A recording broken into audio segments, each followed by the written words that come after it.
today. It's one of my favorite days of the year.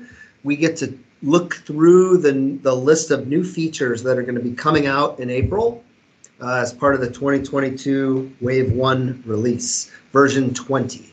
Yeah, I'm actually surprised that there are still, with each one of these releases, so many new features that Microsoft keeps putting out. I'm kind of expecting them to plateau somewhere, right? Where instead of, whatever we got, say 48, it's going to drop to maybe 30, 20, 10. I mean, how much more can they keep adding to this product? I think there's a lot of runway. Isn't it limitless? Ultimately, right? Yeah. There's always users who are going to be out there who clamoring for more. Right. Right. And how many of these have come from the user ideas? Yeah. So out of the 48 new features that Microsoft is putting out with the 2022 release Wave 1, 15 of them were actually suggested through the Microsoft Ideas page. Wow. So we always say it that Microsoft is listening to what you say, put your ideas out there. Vote. And it's true. They really are. Yeah. So 15 is a good amount out of 48 new features. Absolutely. Yeah. And that's the top vote getters, they look at those and if they make sense, they incorporate them into the product. Yeah. Which is great. Because fantastic. When it's people using the system all day long, there's so many of us that it's more testing than Microsoft could possibly do. But before we jump into the new features and go one by one, I just want to mention some key dates that are coming up about the 2022 release Wave 1. Sure. So as we know, January 25th, 2022 was when the release plans were made available. January 31st, early access is available. So for us, it's only a few more days where we can get in there and actually test it and try it. February 23rd, the release plans are available in Danish, Dutch, Finnish, French, German, Italian, Japanese, Norwegian, Portuguese, Spanish, and Swedish languages. So stay on the lookout for that. We've got a lot of listeners in different countries. Love it. And then finally, April 1st, 2022 is the general availability for this update. So kind of staying on the same timeline as years past, where I think April 1st is generally always the GA for these updates. Yeah, and I think just as a little reminder, as you get into March, right, you can create a new sandbox, which is a copy of your production environment with the preview incorporated. So you can kind of do some early testing. I think it's January 31st. To make sure everything's going to be looking good. Right, early access is. I don't know. They say, but yeah, I think it's different for different apps. Gotcha. Right, it's always been Business Central has always been a little bit later than some of the other Power Platform or Dynamics apps that are part of it. So I don't know. We'll be on the lookout for sure and let everybody know. Yeah, crank open a Irish beer on St. Patrick's Day and get the early access to Business Central. Check it out. Yeah. So what we're going to do is we're going to kind of go through one by one each of these 48 features. Some are going to be pretty quick. Some are we might spend more time on. But the kind of Microsoft sticks with these general categories that they've been using, which is application, integration with Microsoft 365, development, governance and administration, modern client, onboarding, Power Platform, reporting, and then service and platform. So there's the multiple within each of these categories, and we're kind of going to. So, question for you: out of those categories, which do you think Microsoft needs to spend more time? I don't know if the right words are bringing up to speed. Which do you think they should spend a little bit more time on? Which is the most complicated to users, I guess? I know my answer.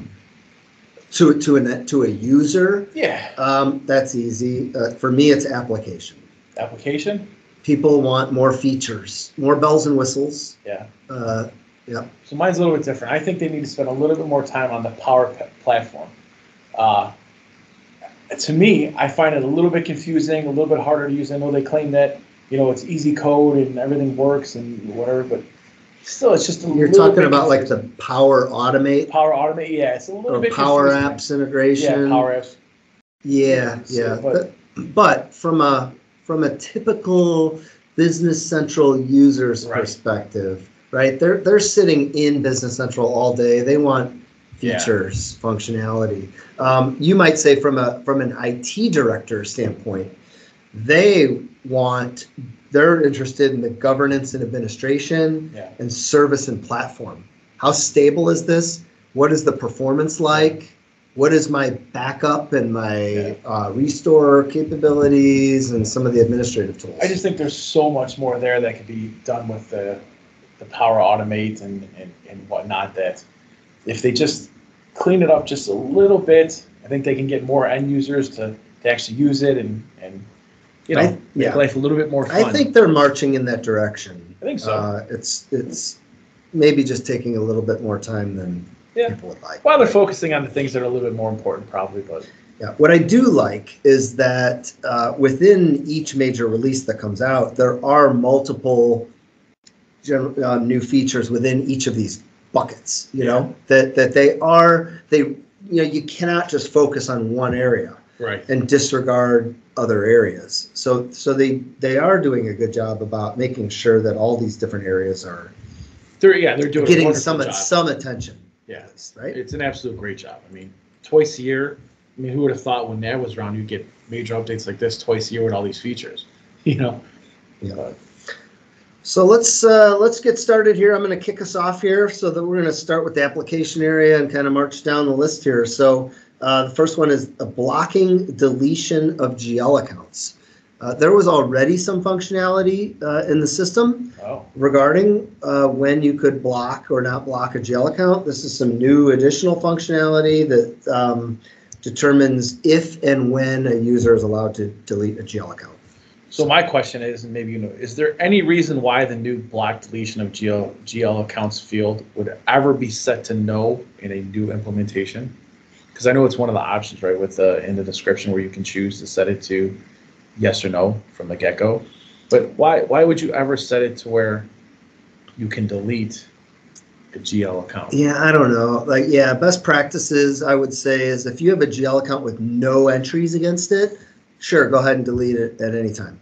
Right. But it could be, let's say you only really care about preserving financial history for 7 years, which is like US IRS standard. You may say, well, hey, look, we had activity in this account 10 years ago. Go ahead and delete it because I'm never going to go back and run a report from 10 years ago. Yeah. But generally speaking, you don't want to delete GL accounts because it can throw off your trial balance if you're running GL reports that originate based on the GL account number. Gotcha. Yeah. Just be prepared. I might have a lot of questions for you since you're a Business Central guru. Let's do it. You want to hit the next one? Yeah, so the next one is allow the sell to and bill to customers to be different for jobs. And this is basically functionality has been added for projects where the party that is receiving a service is different from the party that is paying the bill. Yep. Which to me almost seems like I can't believe that wasn't in Business Central. Agreed. Right. And this is one of my favorite new features, which is not just specifically this feature, which is the ability to have a sell to customer and a bill to and a ship to customer defined for a job, but also just the focus on jobs in general. Really? I'm excited to see. I think jobs is it's being utilized more and more, but it's an underutilized area. Yeah. And I think there's a lot of opportunity if there are some improvements like this made to jobs. It's interesting you say that too, because I noticed in this update there's a couple different updates that are applicable to jobs. And off the top of my head, I can't remember other major releases for Business Central that actually had anything that was specific to jobs. So yeah, there's been a lack of attention recently to jobs, and I'm hoping this is a sign that that there's more attention that's going to be paid. Good things are to come. All right, next up, bank rec. I joke about this all the time that every freaking release there's bank rec improvements. And it's true. And it's not just one improvement. There's like a whole bucket full of improvements that they're making to bank recs, which is fine, which is good, right? Because you want to simplify the process. People hate bank recs. I mean, it's like torture. Like if you're going through accounting school, like it's one of the worst things ever. Like complete this bank reconciliation. It's like I'd rather, pour hot sauce in a cut on my hand. You ever foresee a time in the future where it could be completely automated or no? Well, that we're getting there. Yeah, we're Yeah, getting there, yeah, right? because you can, if you're integrating your Business Central bank account with your through the online integration, you can download daily transactions. Yeah. I mean, it's yeah, we're getting closer and closer to that. Nice. All right, next up, change default company bank account on sales and service documents. You know, with the global economy, you know, this is like a must-have feature, I think, and its popularity is just going to continue to grow. It's Yep. kind of Yeah, and this has to do with like when you send let's say you send a sales invoice document out to a customer and you want to include your bank account information where they can remit electronic payment to. This just says that you can change the default bank account right. on a sales invoice from the default value. And it was a Microsoft submitted idea. There you go. All right. Next one is check documents and journals in the background. So what they've created is a new fact box on the journals pages. Let's say general journal, where as you're typing in entries into the general journal, it's doing these kind of validations over in this fact box and showing you warning messages proactively. Oh, really? To tell you, like, is your entry out of balance? Are you missing a document number? These types of things. Really? Over there. So as you're entering entries, you can kind of see over on the right side of the screen if there's any issues with this entry that you're entering. Sounds like maybe there's a little bit of artificial intelligence built into that, or no? I don't think so. I think No. it's just doing Just it's doing it's due it's diligence kind and of checking. it's proactively giving you visibility to the validations that the post button's going to do. So like when you hit the post, Mhm. you hit post preview or you hit post and then you see the error. Gotcha. Now you're going to be This able to is see before. that ahead Okay. of hitting anything over in the fact box. Okay, got you. All right, next up we got consolidate customer and vendor balances, and this is one of your favorites. Yes, sir. So you want to talk about it? Yeah, absolutely. Yeah, this is like a common thing. I'm guessing this is from the Ideas site. It is. It's one of the ones. It from the has ideas it site. has to be, right? Yep. So very commonly for businesses, they have a customer that they sell products to, and that customer also is a vendor, and maybe they buy products from them. And what you want to do is you don't want to have an open receivable from them while you owe them money. And you're paying them a check, they're paying you a check. What you can do now is you can net those balances together, effectively link the customer and the vendor together. It's the same company. Mhm. They're set up over here as a vendor so you can buy stuff from them, and they're set up over here as a customer so you can sell stuff. And in the payment journal, you can net those balances together to say, all right, I'm going to close out these invoices that I owe them or that they owe me against the money I owe them and cut them a check, and we're going to close all that stuff out. So why? Sorry, I'm not a big financial person. Why? So how does this make it a little bit easier? Are you not looking at different ledger entries, I guess, different lines? It's all just consolidated into one? Yeah, well, that's what we're doing is we're taking this one company that, you know, we let's say we buy something from them, right? So we owe them $5,000, but then we sell product to them, $2,000 worth. So I don't want to pay them $5,000 because they owe me $2,000. Gotcha. So what I want to do is I want to pay them $3,000. So this links it to show you that you only owe Yes, okay. it shows that I only owe them $3,000, and when I do that, it's going to close. Right? I don't know. I'm assuming Yeah. it's going to close out that receivable from them for $2,000 because I applied that effectively in my payment to them. Right. Nice. So I'm assuming I'm making a slight assumption there Yeah. because it doesn't quite get into that level not of yet. granularity, but this is a huge thing. This is pretty common. That there's at least a few instances at every business where they have this. Another submitted idea from Microsoft. Yeah. As is the next one here, fixed quantity and product bill of materials.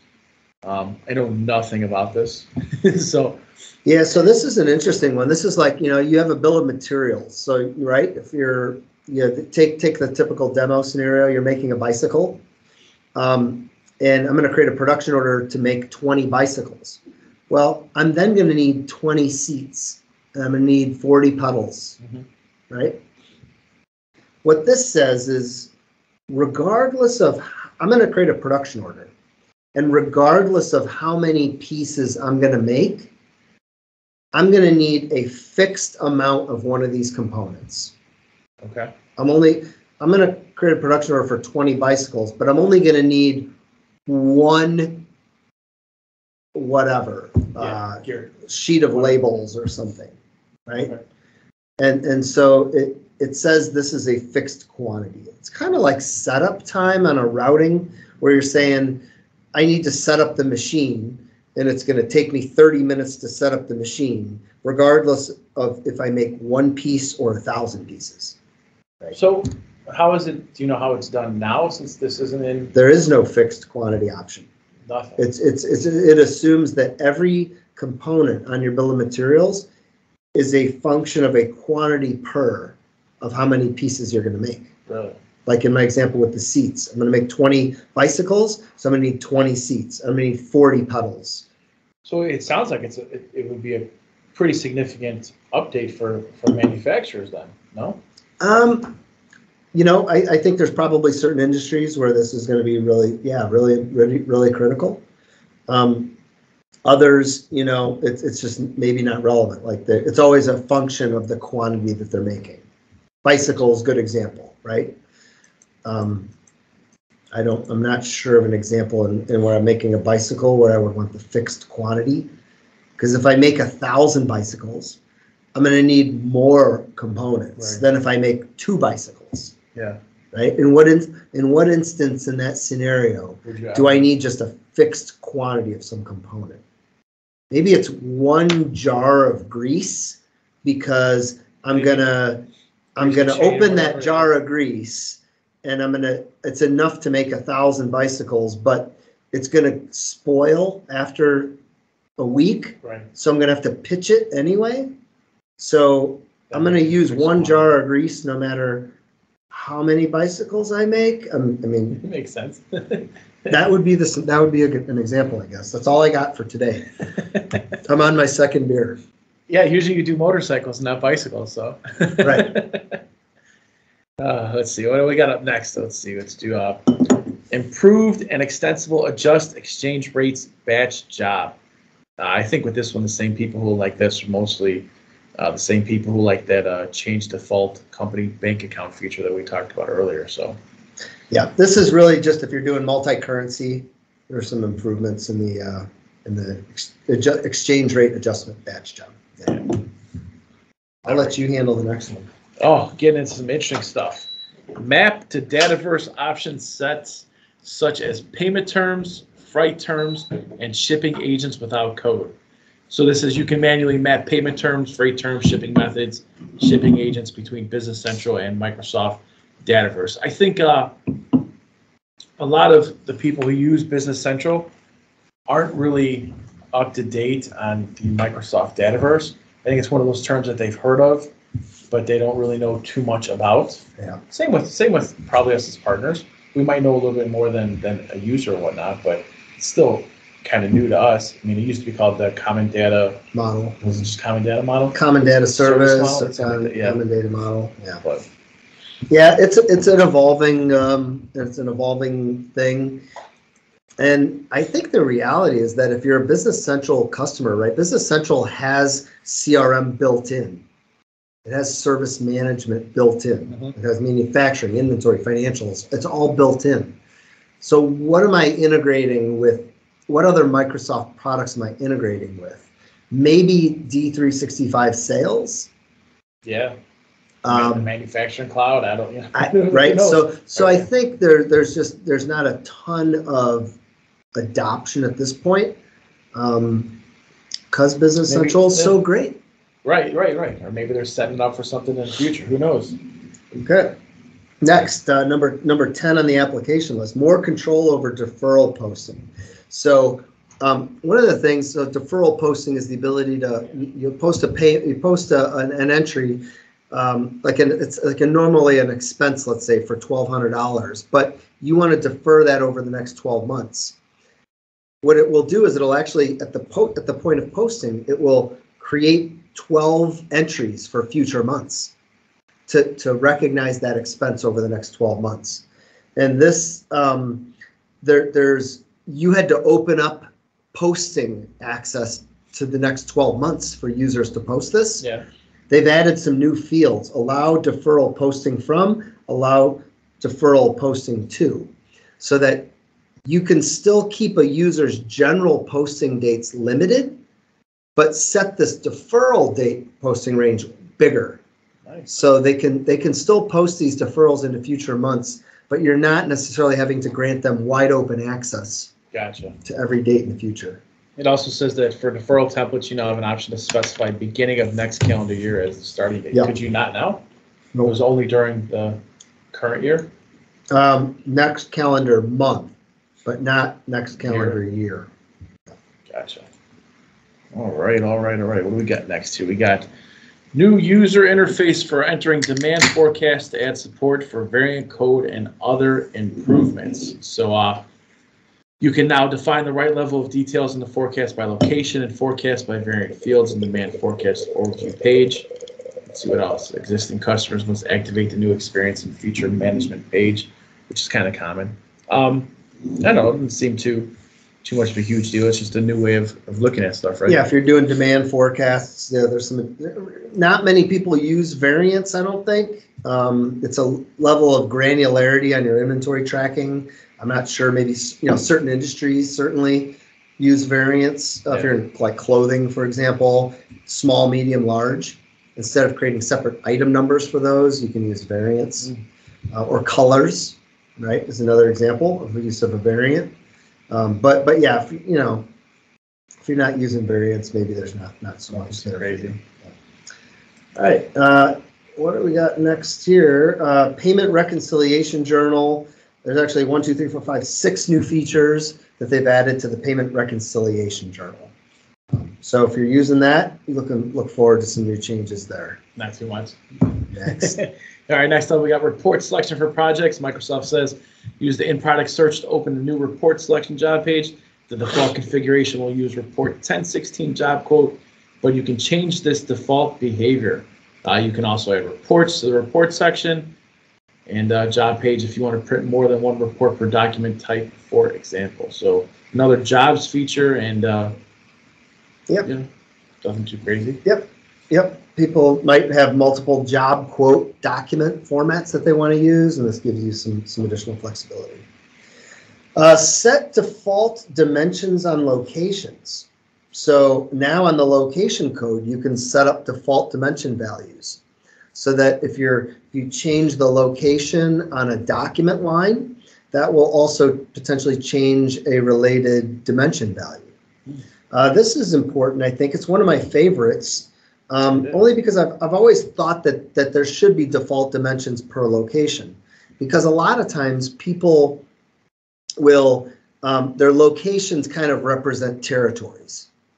So I may have a dimension set up called territory, right? And so if I'm selling something out of my California warehouse location, I want that to reflect on my financial statements that's a sale for the California or the West Coast location, let's say, right?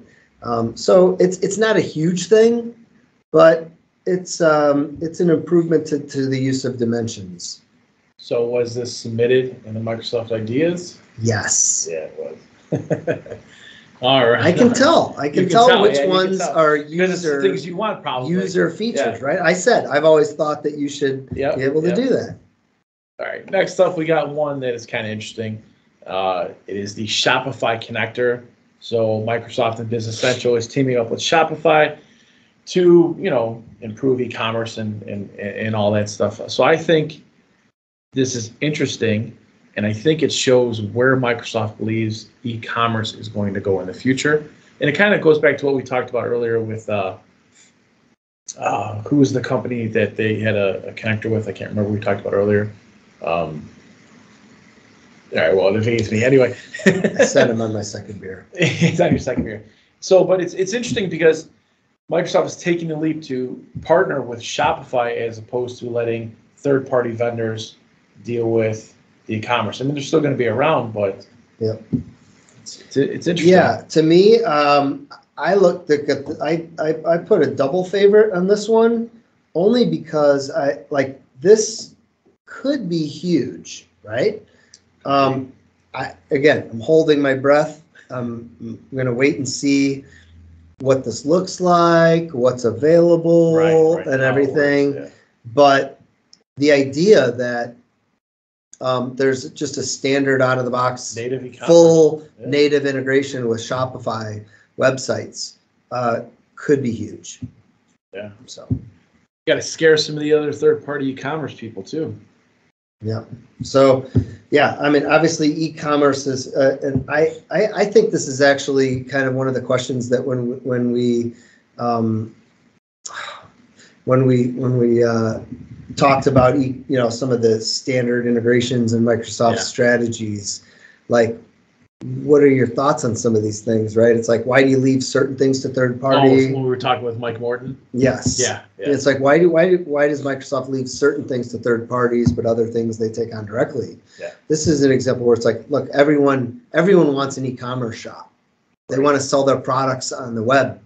And there's these best of breed companies out there. Yeah. Right. And I think this is a going down that path of saying, out of the box, you should be able to run a web store without a whole bunch of effort.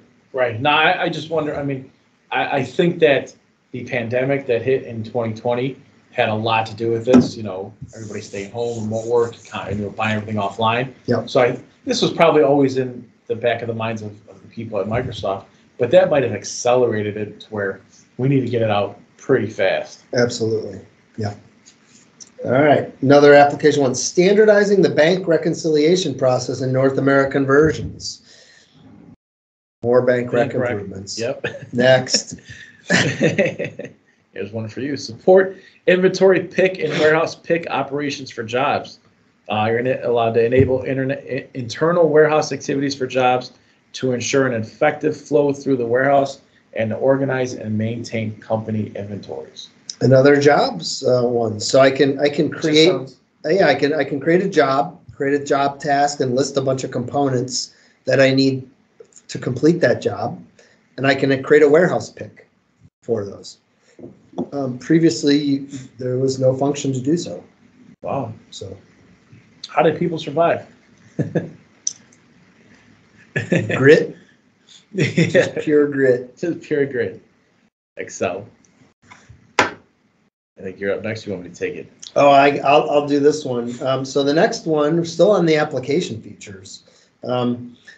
This is a Dynamics 365 synchronizing sales quotes and orders in both directions between Business Central and Dynamics 365 Sales. So you might read this and say, oh, maybe the in both directions is the important part, because certainly Microsoft allowed you to integrate both sales quotes and sales orders out of the box with this integration. And you would be wrong, right? So sales quotes, I think, that is just added, right? So yeah, this is actually one of my favorites. So it used to be only one way, right, where it was synced, I think, from Business Central to D365, but now it syncs back into Business Central. Both. Right, and that's huge. I mean, if you got a lot of salespeople out in the field doing whatever they do, you want real-time data and everything updated quickly. It syncs both ways. So I'm big on all the integrations with the different softwares. Yep. I like it. So but it wasn't both orders and quotes before. No, just quotes, I think. Just quotes. Just quotes. Yeah, it wasn't both. It wasn't orders. Yeah, I know that. Yeah. All right. Use different GL accounts for payables and receivables transactions. A lot of financial updates, I'd say, in all this. I'm going to guess this was a user community request. It was. Is something you wanted? No, I don't get it, to be honest with you. So why would you guess it's user community? Because it doesn't make sense? No. Please don't. No, Just kidding. because I just, I like things simple. I'm a failed accountant Yeah. originally. I like things simple, and being able to change the vendor posting group on a specific invoice so that it hits a different AP account. To me, that's just a level of complexity that I prefer not to have in my life. Gotcha. But apparently there is a need for it, and a demand, and the They're people busting at voted. the band, And yeah. I'm, like I said, failed accountant. So Yeah, you're on the outside looking in at this Yeah. one. right. All right. Me or you next? I'll take the next one. Yeah. So we're moving on now to a new category. We're now in the better with Microsoft 365. So these are some of the integrations. And what they've done is they've improved the integration with Teams. So there's now a larger details page in Teams. When you send a link to someone, there's like a little window that actually gets displayed, and it shows you information about that customer or that item. They've improved that. They give you an option to actually launch the full Business Central experience from within Teams. And you can pin card records as a new tab in Teams. To me, that's the interesting one, right? Where you can pin a card record as a new tab in Teams. So that means that it's always there and always accessible. Yeah. To where if you guys the team was making a lot of changes. Yeah. Hey, we're doing a lot of work with this customer right now. These are my top customers. You can pin those right in Teams and work within Teams and just pop it open anytime. I like it. Yeah. We all know I'm a big fan of Teams integration. Yes, sir. All right, next up, Outlook add-in. Add attachments from emails directly to Business Central documents. So let's say you receive an email with a purchase invoice from a customer. You can now attach this attachment to the purchase invoice in Business Central right from within Outlook. No need to download, go to Business Central, upload. That's nice. Yeah, definitely making life a little bit simpler and a little bit quicker. Yeah. All right. So you may be thinking to yourself, God, guys, you've been talking for like 15 minutes and we're only through the applications and better with Business Microsoft 365. We've got a lot to go. How long is this podcast? Well, I'm here to tell you we're gonna pick up the pace right now. Oh boy. So we're hitting now the development track. And we're going to kind of go through these. I'm going to go through the development track right now. Go for it. Okay. So I'm going to list off the few features here and maybe give a couple comments, but we'll get through these. So one, the ability to auto deploy dependent projects in a workspace. Right. Thank God this is audio. Yeah. Right. So, yeah, this has to do with working with multiple environments and how you create these workspaces in Visual Studio Code. Next development, number 2, in-client performance profiler. This is actually one of my favorites. I was going to say, yes, this is one of your favorites. And what this is like you're in Business Central working. You're now going to be able to, as a user from the user interface, turn on the performance profiler. So consultants or system administrators at a customer can now turn on the profiler and investigate issues of what's going on inside a process and why is this error populating. It's great, especially when you understand like why an extension is consuming so much resources or whatnot. So, right. Yeah. So previously you needed what they call a pro developer to do this. Now a consultant or a system administrator is going to be able to initiate this themselves. Yeah, it's going to be great, especially for diagnosing performance-related issues. Yep. Figure it out real fast. Okay, number 3, a demo tool and demo data for manufacturing scenarios. So this is more for people who are either brand new and they're doing a trial, or they're pre-sales consultants for partners. Right, and why is this under the development part? I don't no, it doesn't make sense. Yeah. This is more for onboarding, maybe? Right, yes. Right, so you can deploy this set of demo data for manufacturing organizations. Number 4, AL Go for GitHub. So if you're using GitHub, there's some new tools available for the modern development environment for you there. Number 5, telemetry. The company name is now set as a custom dimension in AL log messages. This will make troubleshooting easier because you can see the actual company name variable, which previously you couldn't. Next one, users can export report data sets to XML. This is also one that I'm not sure why it's under development. This is a feature or application issue in my case. Yeah. So today you can take any report and you can output that data set to Excel. Mm-hmm. Now you can also export that data set from the report into XML. So this could be used for integrations or just other purposes of moving data. Maybe a comma delimited, a file or an Excel file doesn't work for what you're trying to do. Is that a function Nav has? No. I mean, there's XML ports, Right. but this is just saying any Whatever it data, is, any just report export it data right set there. can be outputted to Excel format or XML. Excellent. Yeah. All right. So those are the development changes, and I think, like we said, 2 of the 7 or so are kind of Really like not development. really I guess, development.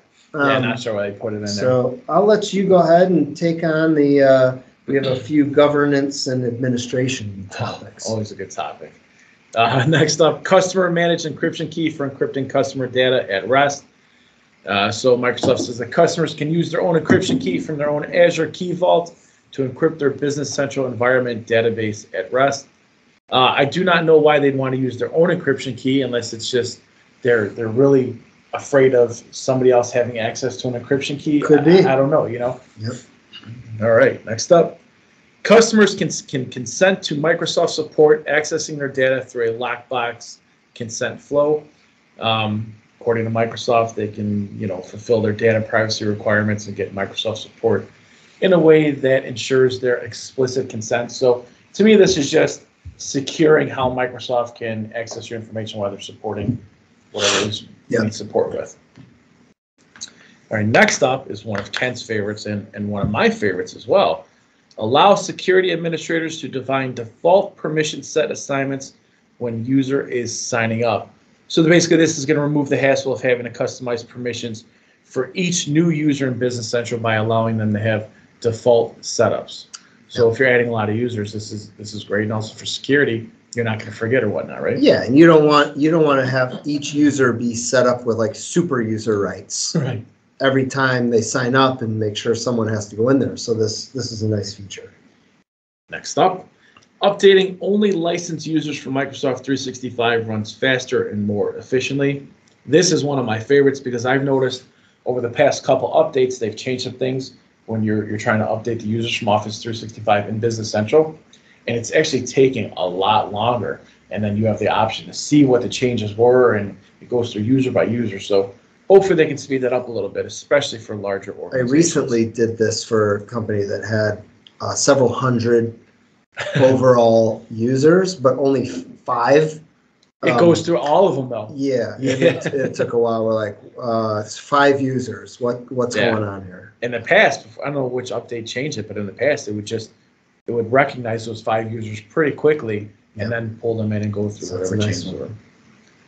All right. I think we got one more left in this category. All right. Permission set handling enhancements. So this is one where the new updates can allow developers to establish a hierarchy of permission sets, include sets inside other permission sets, and extend permission sets. So, basically just security, making it a little bit easier. Yeah, it says that what caught my eye on this one is that everyone loves permission sets, by the way. They're just people's favorite. They love working with permission sets. This says that it provides admin users can visualize which permission sets are included in a given set and fine-tune them as needed. So I'm curious to what that means. And then also new capabilities to subtract permissions with a permission set. So I thought that was already there. Yeah. I'm not sure what that means. it means, and I thought there was an exclude feature where you could say, all right, I want this user to have like super rights, but then I'm going to create this exclude permission set. And in the exclude permission set, I'm going to include account schedules, GL budgets, financial, right? All my financial type reports, so that they can get to most operational things, but I'm going to specifically exclude these financial things. So I think we might have a permissions expert on the podcast next month, maybe. So we might want to make stay tuned. Ask these questions. All right, I'll handle Power Platform. All right. Next category. So integration with the Power Platform. There's some Dataverse data change events. Has to do with APIs and how tables are exposed in Dataverse, virtual tables. Not going to get into that. And then improvements to the Power Automate and Power Apps connector. One of my favorites because, right, to your point, they need to improve how Power Automate specifically integrates with Business Central, because it's like there's so much potential opportunity there. Yeah, if they just made it a little bit easier for people to use, right, the things that people would do would be amazing. Yep. But one of my favorites as well. All right. Next up, Modern Client. Oh boy. What do you got? We got introduce copy link option in the share menu. So the share menu is updated so you can copy a link to the current page directly to the clipboard without the need to copy paste from the browser's address bar. So if you're actually on a page, instead of highlighting the address in the URL, whatever it is in the address bar, there's a copy button on the actual page that'll copy the link for you right which there. Is the new little button, which is like an arrow, which is the same button that has the edit in Excel. Yeah. Which we thought this I learned the hard way. Yeah. Next up, the new PWA app replaces the Windows desktop app. So why is this one in here? I don't know. There's a new It's like a app. new Microsoft Store for the Microsoft Store app. Yeah, so you can go to the Microsoft Store and download the Business Central app. Yeah, not sure why. There you go. All right, next up, usability improvements to the web client. First, when you navigate to related entries using the peek feature for entities where the card or documents page is not present, the peek feature offers a new open full list option so that you can go to the relevant list. Number 2, improve behavior of lookups on dynamic fields such as the description field on sales documents. This lets you choose an item but also enter a custom description. And the third update with this is when a fast tab expands, the page scrolls up so the next fast tab caption is visible. I gotta say that to myself. When a fast tab expands, the page scrolls up so the next fast tab caption is visible. Okay. So less moving over to have to kind of scroll down. Gotcha. I guess. Yeah. All right. So some new. Let me take the ball here. We've got some onboarding. So these are things that relate to new companies who are deploying Business Central. First is there's context-aware links in the help pane. So some new improved guidance and learning.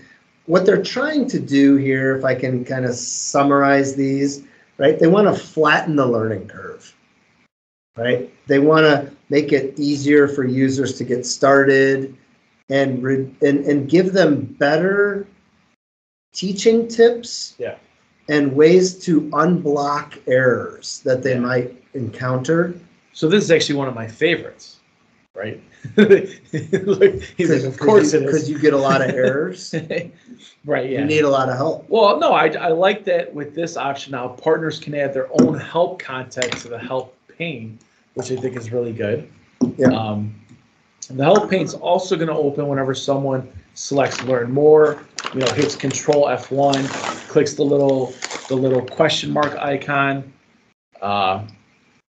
Or whatever it is you're doing. So those are the real main reasons. But I like it because it's just, you got to put yourself in the perspective of a new Business Central user.